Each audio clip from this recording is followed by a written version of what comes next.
पुरुषांमध्ये आजकाल एक नवीन ट्रेंड चालू आहे. ते असे विचार करतात की जे काही ते करत आहेत, जसं पण ते करत आहेत, सगळं व्यवस्थित आहे, काही प्रॉब्लेम नाहीये. वाईफ जर नाखुश पण असेल, तरीही त्यांना वाटते की काही प्रॉब्लेम नाहीये.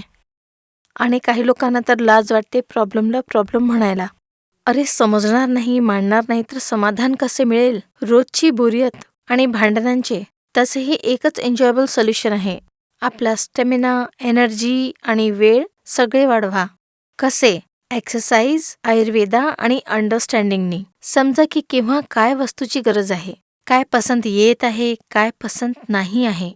याशिवाय तुमच्या बॉडीची काय नीड्स आहेत. तुम्ही स्ट्रेस्ड आहात, एनर्जी लेवल खूप जास्त लो आहे किंवा तुमचं मन नाही आहे. सगळ्यांसाठी आयुर्वेदमध्ये जडीबुटी दिलेली आहे, जसे की अश्वगंधा, शतावरी, शिलाजीत. त्याशिवाय इम्पोर्टेड हर्ब्स जसे की गोटवीड यालाही ऍड करा आणि आफ्रिकाहून आलेली मुलँडो यांना मिळवून एक पॉवरफुल कॉम्बिनेशन बनतं, जसे लिव्ह मुस्टँग आयुर्वेदिक औषध. आता या सगळ्यांच्या मिश्रणाने ईडी, पीई, इच्छेची कमी, एनर्जीची कमी या सगळ्या प्रॉब्लेम्स कमी होऊ शकतात. इंग्रजी औषधांच्या नुकसानाने वाचा आणि जसे की मी नेहमी म्हणते की आपल्या हरवलेल्या कॉन्फिडन्सला पुन्हा प्राप्त करून जी मजा आहे ती जरूर एक्सपिरियन्स करा.